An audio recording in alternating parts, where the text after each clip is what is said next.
வாய்க்கு வந்த மாதிரி கத்துறான். அந்த எமோஷ்னல் சுச்சுவேஷனை எப்படி ஹேண்டில் பண்ணன்னு கூட அவனுக்கு தெரியல. அடுத்த செகண்டு மொத்த இடத்துல ஒரு ஹாரர் வைப் வருது. அந்த வயசானவன் நடுங்கிக்கிட்டு பின்னாடி போக ஆரம்பிக்கிறான். முன்னாடி பார்த்தா ஷின்டாரோ ஒரு சைக்கோ மாதிரி சிரிக்கிறான். இந்த மொத்த ஃபேமிலியும் லாஜிக்காக ரூல்ஸை ஃபாலோ பண்ணி நியாயமாக நடந்துக்கிட்டவன். அதுக்காக அவன் மொத்த லைஃப்பையும் இழந்திருக்கான். அவன் சொந்த பையனையும் இழந்திருக்கான். இது எல்லாமே ஒரு பொய்யால் தான் அவனுக்கு தெரிய வந்தது. அவனை கண்ட்ரோல் பண்ண இப்போ எதுவுமே இல்லை. ஒருவேளை இந்த உண்மை முதலே தெரிஞ்சிருந்தா அவன் பையனை இப்போயுமே இழந்திருக்க வேண்டியதில்லை.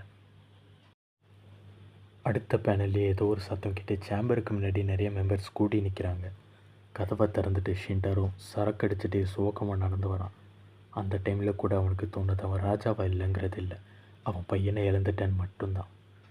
பையனை பற்றி நினச்சி பார்க்குறான். அவன் உடம்புல நிறைய ரத்தம் பட்டிருக்கு. அப்புறம் தான் காட்டுறாங்க உள்ளே அந்த வயசானவளை ஆணி அடித்த மாதிரி கட்டான ஸ்வாடை வச்சு சபத்தில் தூக்கி சுருகி வச்சுருக்கான், சிலுவையில் அரைஞ்ச மாதிரி. ஷின்டாரோ மனசில் நினைக்கிறான், ரூல்ஸை மீறி போய் சொன்னவளை கொண்டாச்சு.